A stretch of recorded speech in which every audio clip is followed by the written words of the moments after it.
Hello friends, welcome to దేవాంష్కా stories. వాళ్ళు ఇప్పుడు మీరు వినబోతుంది ఏ తీరం చేరిన ఈ బంధం స్టోరీలోని 32వ భాగం.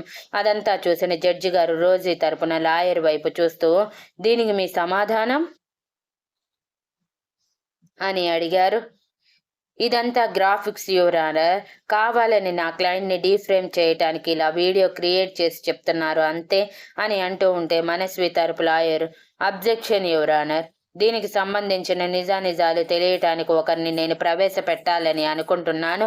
మీరు అనుమతినిస్తే వాళ్ళని ప్రవేశపెడతాను అని అన్నారు. ఎస్ ప్రొసీడ్ అనగానే మనస్వి బోన్లో నుంచి బయటికి వచ్చి ఒక పక్కన నిలబడితే, ఇందిరా ఇందిరా ఇందిరా అని 3 సార్లు జడ్జి పక్కన వ్యక్తి పిలవగానే మనస్వి ఇంటి పక్కన ఆవిడ వచ్చి బోన్లో నిలబడింది. ఆవిడని చూసి రాహుల్, రోజు ఇద్దరూ షాక్ అయితే విశాల్ పెదవులు ఇంకొంచెం సాగాయి. మనస్వికైతే షాక్. అసలు ఇందిరా గారు ఎలా వచ్చారు? ఆవిడకి ఈ కేసు గురించి తెలియదు కదా అని అనుకుంటూ ఉండగానే మనస్వి తరపు లాయర్, చెప్పండి ఇందిర గారు, ఈవిడని మీరు ఎప్పుడైనా చూశారా అని అడిగాడు. ఇందిర గారు కోపంగా రోజీ వైపు చూస్తూ, మనస్వి ఎప్పుడైతే మా ఇంటి పక్కన రెంట్కి దిగిందో అప్పటి నుంచి వీళ్ళు మనస్విని ఇబ్బంది పెడుతూనే ఉండేవారు. ఒకరోజు అయితే దారుణంగా అర్ధరాత్రి అందరూ నిద్రపోతున్న సమయంలో వచ్చి మనస్విని మానభంగం చెయ్యాలని ఈమెతో పాటు ఉండే అతన్ని ప్రోత్సహించింది. మాకు యశ్వంత్ చెప్పబట్టి మేము వచ్చి మనస్విని కాపాడాము. లేకపోతే ఆ రోజే మనస్వి వీళ్ళ చేతుల్లో ఆగమైపోయేది. ఇలాంటి వాళ్ళని బయట తిరగనివ్వకండి లాయర్ గారు. ఇలాంటి వాళ్ళు ఉన్నంత వరకు మనస్వి లాంటి ఆడవాళ్ళు భయపడుతూ రోజులు వెళ్ళబుచ్చటమే. ఆఖరికి పోలీస్ కంప్లైంట్ ఇచ్చిన 2 రోజులకు బయటకు వచ్చి వాళ్ళ టార్చర్ని డబుల్ చేశారు. వీళ్ళని మేపటానికి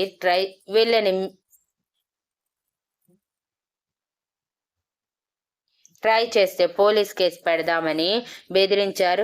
వీళ్ళు చేసే దారుణాలు తట్టుకోలేక మనస్వి ఇంటి నుంచి బయటికి రావటం కూడా తగ్గించేసింది. తనతో పాటు యశ్వంత్ని కూడా బయటికి తీసుకువచ్చేది కాదు అని బాధగా అన్నారు. అప్పటికే మనస్వి కళ్ళల్లో కన్నీరు జారిపోతూ ఉంటే వాటిని తుడుచుకోవటం కూడా మరిచి విశాల్ వైపే చూస్తూ ఉంది. విశాల్ కూడా సూటిగా మనస్వి వైపే చూస్తూ ఉన్నాడు.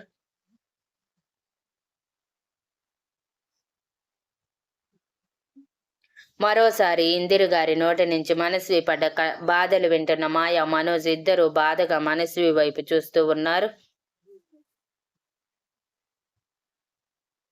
పిల్లలిద్దరికీ ఫోన్స్ ఇవ్వటం వలన వాటిలోనే ఉన్నారు తప్ప జరిగేది తెలియటం లేదు. ఇంతలో రోజీ తరపు లాయర్, అబ్జెక్షన్ యువర్ ఆనర్, ఈమెను నేను క్రాస్ ఎగ్జామిన్ చెయ్యాలని అనుకుంటున్నాను అని వినయంగా అడిగారు. ఎస్ ప్రొసీడ్ అనగానే మనస్వి తరపు లాయర్ తన చైర్లో కూర్చుంటే రోజీ తరపు లాయర్ ఇందిరా గారి దగ్గరికి వచ్చి మిసెస్ ఇందిరా అనగానే మిసెస్ ఇందిరా శ్రీనివాస్ అని అప్పుడే తన పూర్తి పేరుని చెప్పారు. ఓకే మిసెస్ ఇందిరా శ్రీనివాస్ గారు, మనస్వి ఎప్పటి నుంచి మీ ఇంటి పక్కన రెంటల్కి ఉంటుంది అని అడిగారు. దాదాపు 1.5 years నుంచి. ఒకరోజు రాత్రిపూట వెనక 4 రౌడీలు తరుముతూ ఉంటే మా కాలనీకి వచ్చి ఎటు వెళ్లాలో తెలియక మా ఇంట్లోనే దాక్కుంది. అప్పటి నుంచి మా పక్కనే ఉంటున్నారు అని అన్నారు. ఓ ఓకే, మరి మనస్వి గారి కోసం ఎవరైనా వస్తూ పోతూ ఉండేవారా? ఐ మీన్ మగవాళ్ళు కానీ ఆడవాళ్ళు కానీ అని వెటకారం ధ్వనించేలా అడిగితే మనస్వి గట్టిగా కళ్ళు మూసుకొని పిడికిళ్ళు బిగించింది. హా, వచ్చేవాళ్ళు. ఒకరు మాయ, మనస్వి ఫ్రెండ్ అయితే 2 ఈ రోజీ ఆ రాహుల్. వీళ్ళు తప్ప మనస్వి దగ్గరికి ఎక్కువగా ఎవరు వచ్చేవారు కాదు. మాయ తన ఫ్రెండ్నే కానీ వీళ్ళిద్దరూ మాత్రం వచ్చిన ప్రతిసారి మనస్విని ఏడిపించి కానీ మనశ్శాంతిగా వెళ్ళేవాళ్ళు కాదు. ఆఖరికి యశ్వంత్ని కూడా అప్పుడప్పుడు కొట్టేవారు. మేము ఎదురు తిరిగితే పోలీస్ కేసు పెడదామని మమ్మల్ని భయపెట్టి మనస్వి చేతే మమ్మల్ని ఏమనిపించకుండా చేశారు అని కోపంగా రోజీ వైపు చూస్తూ అన్నారు. నో, మీరు పొరబడుతున్నారు. ఆ రోజు మనస్విని రోజీ వాళ్ళని పిలిచింది. తనే వాళ్ళని ట్రాప్ చేయాలని ఇదంతా చేసింది. ఏం రోజీ గారు, మీరు అదే కదా నాతో చెప్పింది అని అన్నారు. హింట్ దొరకటం ఆలస్యం. దానిని అల్లుకుపోతూ, అవును లాయర్ గారు, కావాలనే మమ్మల్ని ట్రాప్ చెయ్యాలని, మా కొడుకు మాకు దక్కకుండా ఉండాలని ఇది ఒక కారణంగా చూపించటానికి అందరినీ మ్యానిపులేట్ చేస్తున్నారు మిసెస్ మనస్వి విశాల్ గారు. కానీ అందులో ఏమాత్రం నిజం లేదు యువర్ ఆనర్. ఆ రోజు మమ్మల్ని మనస్విని రమ్మని యశ్వంత్ని మాకు అప్పగిస్తానని చెప్పింది. ఒంటరి ఆడపిల్లల్ని అక్కడి దాకా వెళ్ళటానికి కష్టమని నాకు తోడుగా రాహుల్ని తీసుకొని వెళ్ళాను. మేము వెళ్ళినప్పుడు యశ్వంత్ని కావాలని బయటికి పంపించి తనే గట్టిగా అరుస్తూ ఏడుస్తూ తన చీర తనే చింపుకొని మేము ఎంత ఆపాలని ప్రయత్నం చేస్తున్నా ఈ రోజుతో మీ జీవితం ముగిసిపోయింది అని చెప్పి నవ్వుతూ ఉండగానే ఆ కాలనీ వాళ్ళు వచ్చి మమ్మల్ని కొట్టారు. మేము ఎంత చెప్తున్నా వినరే. అయినా మాకేం అవసరం ఎవరారా తనని పాడు చేయటానికి. మాకు మా కొడుకు మాత్రమే ముఖ్యం కదా అని అనుకున్నాము అని సెంటిమెంటల్ సీన్ పండించడానికి శతవిల్లు అలా ట్రై చేస్తూ రాణి ఏడుపుని నటిస్తూ అంది.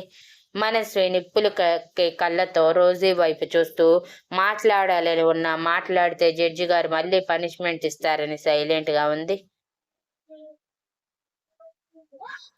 బట్ మనస్వి తరపు లాయర్ పైకి లేచి, అబ్జెక్షన్ యువర్ ఆనర్, వీళ్ళు చెప్పింది అబద్ధమని నిరూపించడానికి నేను మిస్టర్ రాహుల్ గారిని క్రాస్ ఎగ్జామిన్ చేయాలనుకుంటున్నాను విత్ యువర్ పర్మిషన్ అని అన్నారు.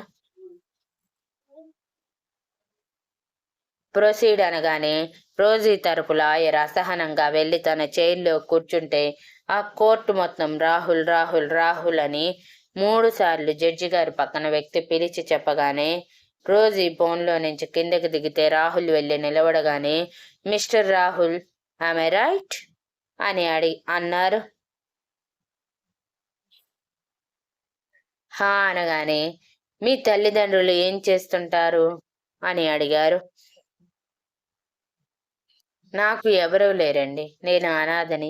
అనాథాశ్రమంలో పెరిగి పెద్దయ్య వాళ్ళు చదివించిన చదువు ద్వారానే ఉద్యోగం చేసుకుంటూ రోజీ గారి కంపెనీ వరకు వెళ్ళాను. ఆ కంపెనీలోనే రోజీ గారు పరిచయమై ఆవిడ బాధలు చెప్పారు. తన భర్త తనని ఎంత నిర్లక్ష్యం చేశారో చెప్తూ ఉంటే తను కూడా అందరూ ఉన్న అనాథగానే బ్రతుకుతుందని అనిపించింది. అందుకే అప్పటి నుంచి తనకి సపోర్ట్ ఇస్తూ వచ్చాను. నా సపోర్ట్ అక్రమ సంబంధంగా మార్చి వీళ్ళందరూ కలిసి మా మధ్య లేనిది సృష్టించి అందరి ముందు బ్యాట్ చేశారు. కానీ మేము ఏ రోజు వాటిని పట్టించుకోలేదు యువరానర్. రోజీకి అన్యాయం చేస్తూ ఉన్న మనస్వి గారు తరుణ్ గారి మీద కోపం వస్తున్నా గొడవలు వద్దని రోజీ గారే నన్ను ఆపేవారు.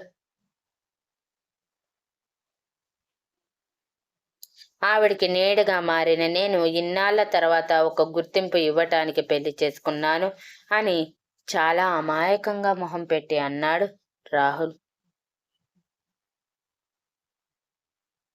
మనస్వి తరపు లాయర్ నవ్వుతూ, ఓకే, మీరు చెప్పింది నిజమనుకుందాం. కానీ ఈవిడితో పాటు దాదాపు 3 సంవత్సరాలు ఒకే ఇంట్లో సహజీవనం చేశారు కదా, మరి దాని మాట ఏంటి మిస్టర్ రాహుల్? అంతగా రోజీ గారి పరువు గురించి ఆలోచించే మీరు ఇలా చేయటం సమాజంలో తప్పని తెలియదా అని అడిగారు.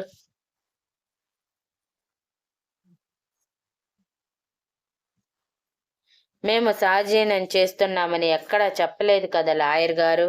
నేను జస్ట్ ఆవిడకి నీడని ఇచ్చాను. ఆవిడ నాకు తోడుగా నిలిచారు. యశ్వంత్ కస్టడీ పేరెంట్స్ కి మాత్రమే ఇస్తారనేసరికి యశ్వంత్కి తండ్రిగా నిలబడటానికి ఒప్పుకొని పెళ్లి చేసుకున్నాను అంతే అని మొసలి కన్నీరు కారుస్తూ అన్నాడు. అయితే మీకు రోజీ గారికి మధ్య శారీరక సంబంధం లేదంటారు అంతేనా అని అడిగారు రోజీ తరపు lawyer. Objection your honour. Defence lawyer గారు కేసుని ఎక్కడి నుంచి ఎక్కడి వరకు తీసుకువెళ్తున్నారు? ఇది ఓన్లీ యశ్వంత్ కస్టడీ కేసు మాత్రమే, పర్సనల్ విషయాలు మాట్లాడకూడదు అని అన్నారు. జడ్జి గారు అబ్జెక్షన్ ఓవర్ రూల్ అనగానే రోజీ తరపు లాయర్ అసహనంగా తన చైర్లో కూర్చుంటే మనస్వి తరపు లాయర్ కన్నింగా నవ్వుతూ, ఇది కూడా యశ్వంత్ కస్టడీ కేసుకి సంబంధించిందే ప్రాసిక్యూషన్ గారు. యశ్వంత్ తల్లిదండ్రులు ఏ సిచ్యువేషన్ లో ఉన్నారు, అలాంటి వారు తనని సరిగా చూసుకోగలరా లేదా అని తెలియాలంటే వాళ్ళ పుట్టుపూర్వోత్తరాలు అన్నీ తెలుసుకోవాలి కదా, అందుకే అడుగుతున్నాను అని చెప్పి రాహుల్ వైపు చూస్తూ, చెప్పండి, నేను అడిగిన దానికి మీ సమాధానం ఏంటి అని అడిగారు. రాహుల్ తడబడుతూ, పెళ్లి జరిగాక ఒకరినొకరు అర్థం చేసుకుని మా బంధాన్ని ముందుకు తీసుకువెళ్ళాము, అది కూడా నిన్నే, కాబట్టి మా ఇద్దరి మధ్య శారీరక బంధం ఉంది అని అన్నాడు Rahul. What a logic. Okay, అదంతా పక్కన పెట్టండి. మరి ఆ ఫోటోలో ముద్దు పెట్టినట్టుంది, దాని మాట ఏంటి అని అడిగారు. అవి గ్రాఫిక్స్ లాయర్ గారు, కావాలని మమ్మల్ని బ్యాడ్ గా చూపించడానికి ట్రిక్స్ ప్లే చేస్తున్నారు అనగానే రోజీ తల కొట్టుకుంటే మనస్వి తరపు లాయర్ నవ్వుతూ, ఇంతకు ముందే మీ పార్ట్నర్, ఐ మీన్ మీ వైఫ్, అవి నిజమని చెప్పి క్యాజువల్ గా దిగామని అన్నారు. యాజ్ ఏ ఫ్రెండ్ అని కూడా అన్నారు. మరి మీరేంటి ఇప్పుడు గ్రాఫిక్స్ అంటున్నారు అని అంటూ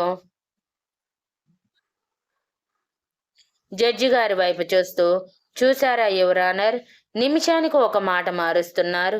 వీళ్ళని నమ్మి యశ్వంత్ కస్టడీ వాళ్ళకి అప్పగిస్తే యశ్వంత్ జీవితం ఏమైపోతున్న దానికి నిదర్శనంగా వీళ్ళు మనస్వి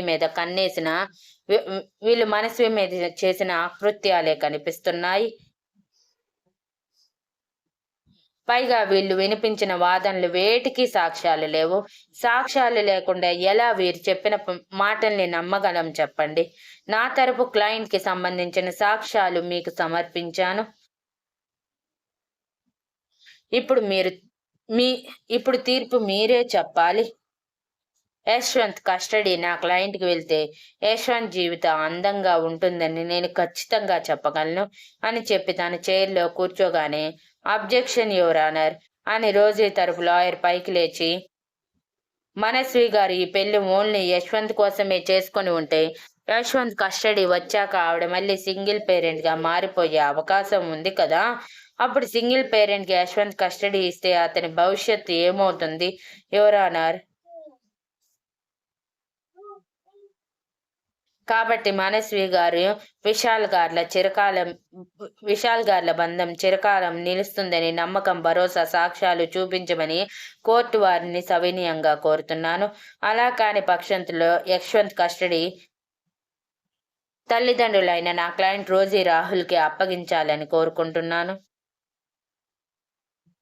అలాగే నా క్లయింట్ ఆధారాలు సేకరించడానికి కొంత సమయం ఇవ్వవలసిందిగా వేడుకుంటున్నాను అని చెప్పి తన చైర్లో కూర్చోగానే జడ్జి గారు 5 నిమిషాలు అన్ని పాయింట్స్ పరిశీలిస్తూ ఉన్నారు. Thank you for listening and please like, share, comment and subscribe.